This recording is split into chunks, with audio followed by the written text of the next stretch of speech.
Every business enterprise is a part of society. It exists and operates in association with various groups in the society. Society के अंदर business एक part है, मतलब business is a part of society, ठीक है. And it exist and operates in association with various groups in the society.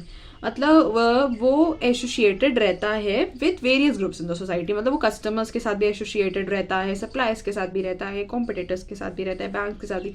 मतलब इनका कुछ ना कुछ रिलेशन रहता ही है, मतलब बिजनेस के साथ. Okay. And they influence the functioning of business. मतलब बिजनेस का फंक्शनिंग जो होती है इन्फ्लुएंस होती है. मतलब अगर जैसे कस्टमर आपसे माल नहीं खरीदेगा तो आपका बिजनेस इन्फ्लुएंस होगा ना. अगर आपको सप्लाई रॉ मटेरियल नहीं देगा तो भी आपका बिजनेस इन्फ्लुएंस होगा. तो ये इन सब का इन्फ्लुएंस होता है बिजनेस पर. Fine. The concept of business environment, ठीक है. The term business environment refers to the sum total of all individuals and institutions and other forces that lie outside the business enterprise. Business जो है उसके बाहर कुछ forces होते हैं जो इफेक्ट करते हैं बिजनेस को, ठीक है. एंड ये आपके कंट्रोल में नहीं होते हैं. मतलब कुछ इसमें फोर्सेस ऐसे होते हैं जिनको आप कंट्रोल नहीं कर सकते, मतलब आपके हाथ में नहीं होते हैं, ठीक है. तो इसमें आपकी कुछ डेफिनेशंस दी हैं, उसमें से आप कोई भी एक कर लीजिएगा. The business environment is aggregate of all conditions, events and conditions and surround and effect the business enterprise. मतलब बिजनेस एनवायरमेंट में वो सब चीज़ें आती हैं जो बिजनेस को इफेक्ट करती हैं. मतलब जैसे कस्टमर सप्लाई, जैसे ऊपर एग्जांपल्स दिए थे ना, वही एग्जांपल्स हैं. ये आपके बिजनेस को इफेक्ट करते हो और आप मतलब आप इनके ऊपर आपका कंट्रोल भी नहीं है. मतलब आप इनको कंट्रोल भी नहीं कर सकते. अगर इफेक्ट करना होगा तो करेंगी. मतलब कस्टमर्स के ऊपर तो फॉर एग्जांपल कस्टमर्स के ऊपर तो आपका कंट्रोल नहीं है ना. अगर कस्टमर माल नहीं खरीदेगा तो आप उसको जाकर नहीं बोल सकते कि हाँ मेरा माल खरीदो. तो मतलब इन्फ्लुएंस होता ही है, ठीक है. The environment of an organization may be defined as a pre-assigned set of conditions, influences, forces, external. ये एक्सटर्नल होती है. बिजनेस के अंदर कुछ नहीं है. कस्टमर बिजनेस के अंदर नहीं आते. They are external to the organisation. Okay. That has relevance to the goals and task of the. अब गोल्स एंड टास्क पे तो रेलिवेंट होता ही है ना, मतलब ऑर्गेनाइजेशन के. अब आपका बिजनेस इन्फ्लुएंस हो रहा है तो आपके जो टास्क गोल्स आपके थोड़ा तो इन्फ्लुएंस आता ही है ना. Business environment is the composition of those forces that affect the performance of the organization, but over these forces the organization has little control. In forces के ऊपर organization का little control होता है. एंड इसमें एक बात ये भी लिखी है कि आपका जो मतलब जो आपका बिजनेस का एनवायरनमेंट है, मतलब रेलिवेंट, मतलब आपको जानना ज़रूरी होता है कि कौन से फोर्सेस का आपके ऊपर इन्फ्लुएंस हो रहा है. मतलब रेलिवेंट है बिजनेस के लिए वो जानना, वो चीज़. Okay. The main features of business environment are totality of external forces. इस पॉइंट का ये मतलब है कि जो बिजनेस, अभी आपको मैंने पिछले पेज में बताया था कि वो टोटल होता है. मतलब अगर बिजनेस एनवायरनमेंट है मतलब वो टोटल है. इसे बहुत सारे आते हैं, कस्टमर्स भी आते हैं, सप्लायर्स भी आते हैं, बैंक्स आते हैं, फाइनेंशियल इंस्टीट्यूशंस आते हैं. वो टोटल होता है. तो इस पॉइंट का यही मतलब है. Okay. General and specific forces. इसमें ये होता है कि जो बिजनेस एनवायरनमेंट उसमें दो टाइप के फोर्सेस होते हैं, जनरल एंड स्पेसिफिक. जो जनरल होते हैं वो general economic, social, political, legal, technical, technological, indirectly influence all the business enterprises. And specific forces ये होते हैं investors, customers, competitor, suppliers, influence the individual enterprise directly. मतलब जो आपके इकोनॉमिक, सोशल, ये सब जो फोर्सेस होते हैं ये आपका इनडायरेक्ट इन्फ्लुएंस होता है. मतलब अगर टेक्नोलॉजी में कोई चेंज हो रहा है तो इनडायरेक्ट इन्फ्लुएंस होगा ना बिजनेस में. डायरेक्टली तो ये तो है नहीं कि आपके बिजनेस में इन्फ्लुएंस हो रहा है टेक्नोलॉजी का, ऐसा तो कुछ नहीं है. लेकिन फॉर एग्जाम्पल आपके कस्टमर्स हैं, वो डायरेक्ट इन्फ्लुएंस होता है. कस्टमर आपसे माल नहीं खरीदेगा तो डायरेक्ट इन्फ्लुएंस हुआ ना. और जैसे सपोज आपका लीगल है, अगर किसी गवर्नमेंट ने कोई लॉ निकाल दिया तो मतलब इनडायरेक्ट इन्फ्लुएंस हुआ ना आपके बिजनेस पे. डायरेक्टली कोई इन्फ्लुएंस नहीं है, ठीक है. तो ये मतलब होता है इस पॉइंट का. तभी इनको जनरल, जो जिनका इनडायरेक्ट इन्फ्लुएंस होता है, मतलब कंक्लूजन ये है कि जो आपका इनडायरेक्ट होता है वो जनरल है, जनरल फोर्सेस, एंड जो डायरेक्ट है वो आपका specific forces. Fine. Okay. Inter relatedness, ठीक है. अब इसका मतलब पॉइंट का ये है कि जो बिजनेस एनवायरनमेंट के एलिमेंट्स हैं वो क्लोजली इंटर रिलेटेड हैं. Okay. For example, the growing awareness for healthcare has led to the increase in the demand for foods. मतलब जैसे आपके अवेयरनेस बढ़ी ना आजकल हेल्थ केयर की, तो जैसे आपका वो बढ़ता है तो उसमें जो डिमांड है हेल्दी फूड्स की एंड हेल्थ रिजॉर्ट्स, तो वो बढ़ रही है as per the changing environment. Okay, the new health products and services in turn are changing life styles of the people. मतलब रिलेटेड होता है, मतलब इस पॉइंट का ये मतलब है कि आपका एनवायरमेंट के चेंज होने से आपके बिजनेस में इम्पैक्ट पड़ता है और उन चीज़ों की डिमांड बढ़ती है। अब इसमें ये है, इसमें आपकी हेल्थ की अवेयरनेस बढ़ रही है तो भैया हेल्थ के प्रोडक्ट्स बढ़ने लगे, तो मतलब इफेक्ट आता ही है। ठीक है, then complexity, the business environment is complex, okay, because it consist of several inter related elements which keep on changing, बदलते रहते हैं। यही मैंने आपको पॉइंट अभी ऊपर बताया था, keep on changing. Okay, for example, it's difficult to know the impact of economic, social, political, technological, and other forces on change in demand for a product and service. मतलब कि इस पॉइंट का मतलब है कि आपका एनवायरनमेंट कॉम्प्लेक्स होता है एंड एनवायरनमेंट के चेंज होने से आपको ये चीज़ पता नहीं लग पाती कि आपके प्रोडक्ट और सर्विस में क्या इम्पैक्ट आएगा। Okay, dynamic, the business environment is not static. मतलब आपका जो बिजनेस का एनवायरनमेंट वो स्टैटिक नहीं है, इट कीप्स ऑन चेंजिंग। ठीक है, मतलब एक जगह पे ये नहीं होता कि फिक्स्ड हो गया, it keeps on changing, rather it keeps on changing. Okay, the new competitors in the market, development of new technology, the shift in the preferences of consumers are examples of environment changes. Uncertainty, environment आपका uncertain, मतलब कुछ भी हो सकता है, कभी technology में change हो गया, कभी कोई ऐसे लॉ रेगुलेशंस आ गए कि भैया कि आपका बिजनेस अब चल ही नहीं सकता, मतलब बहुत सारे चेंजेस होते हैं। तो मतलब एनवायरमेंट आपका कंट्रोल नहीं है, अनसर्टेन है आपका environment. Relativity, it is relative concept that is differs from country to country. मतलब हर किसी का business environment country to country differ करता है and even from region to region. For example, the demand for saris is quite high in India but almost non existent in Japan. मतलब इसका ये example बताया गया है कि अगर आपका साड़ीज़ का जो डिमांड है वो इंडिया में ज़्यादा होगा, ऑब्वियस है, लेकिन जापान में थोड़ा ना होगा, मतलब ऑलमोस्ट नेग्लिजिबल है वहाँ पर। Okay, multi dimensional, it has several dimension such as micro and macro. मतलब बिजनेस एनवायरनमेंट के सेवरल डायमेंशंस होते हैं such as micro and micro. Both of these in turn have many aspects. Okay, the mutual dependence, मतलब कि different components of business environment are interdependent. For example, economic forces effect the non economic forces.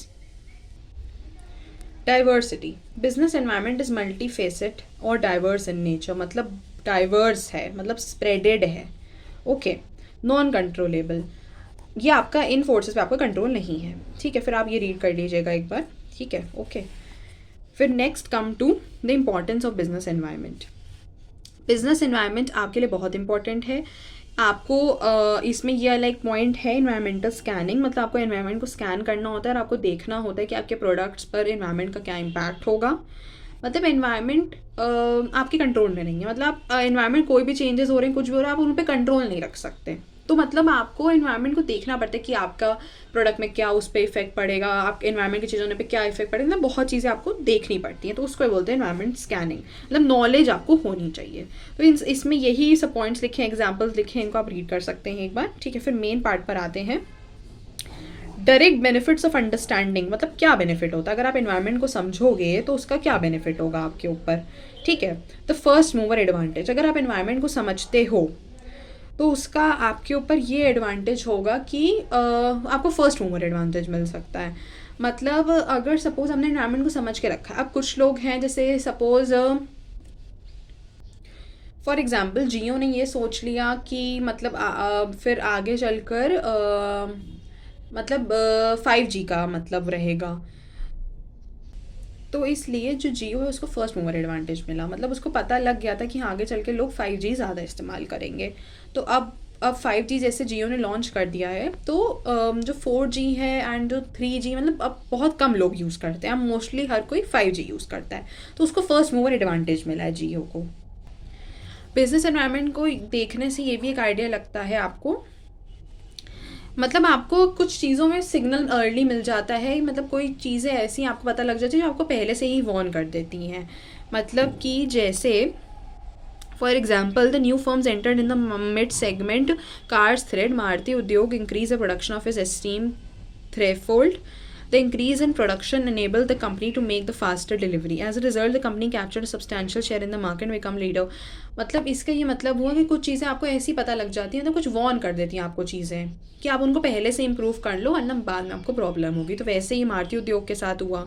तो अभी उसने अपनी delivery fast कर ली, तो मतलब मतलब उसको पहले से ही वार्निंग मिल गई थी कि हाँ ये प्रॉब्लम होगी. तो मतलब इसलिए उसने पहले से ही मतलब अपने सेफगार्ड्स ले लिए थे. Okay, customer focus.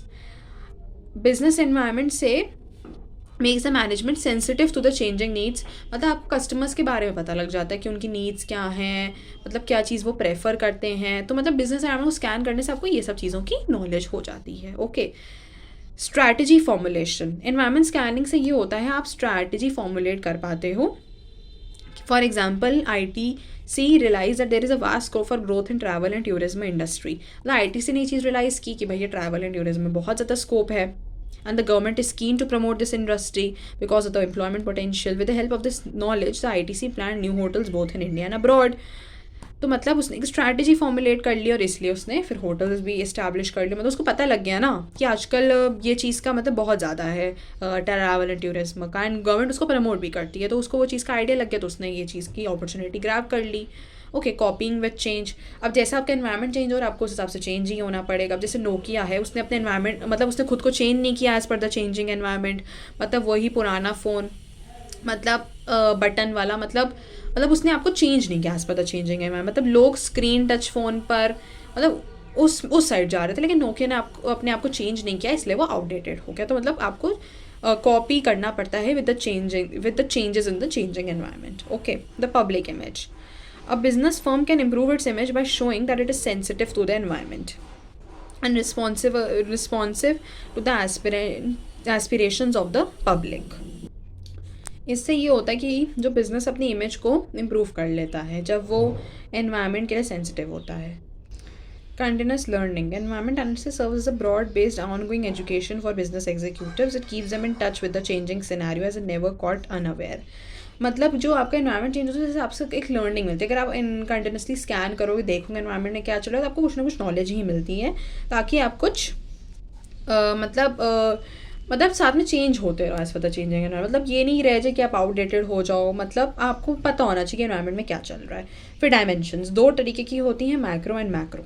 Micro consist of external and internal, where as macro consist of general. मैंने आपको अभी बताया था कि जनरल फैक्टर्स का क्या मतलब होता है, जिनका आपके ऊपर इनडायरेक्ट इन्फ्लुएंस होता है. Okay, then comes micro environment. Micro environment refers to those external and internal factors exercise a direct influence. मतलब ऐसे इंटरनल और एक्सटर्नल फैक्टर्स, इंटरनल मतलब बिजनेस के अंदर, एक्सटर्नल मतलब बाहर बिजनेस के, जिनका डायरेक्ट इन्फ्लुएंस होता है ओके ऑन द एनवायरनमेंट. तो उनको बोलते हैं, मतलब हम लोग माइक्रो एनवायरनमेंट को डायरेक्ट सेक्शन एनवायरनमेंट और टास्क एनवायरनमेंट भी बोलते हैं. इंटरनल फैक्टर्स इसमें होता है they refers to all those factors existing within. मतलब देखो, माइक्रो के अंदर 2 आते हैं, एक्सटर्नल एंड इंटरनल.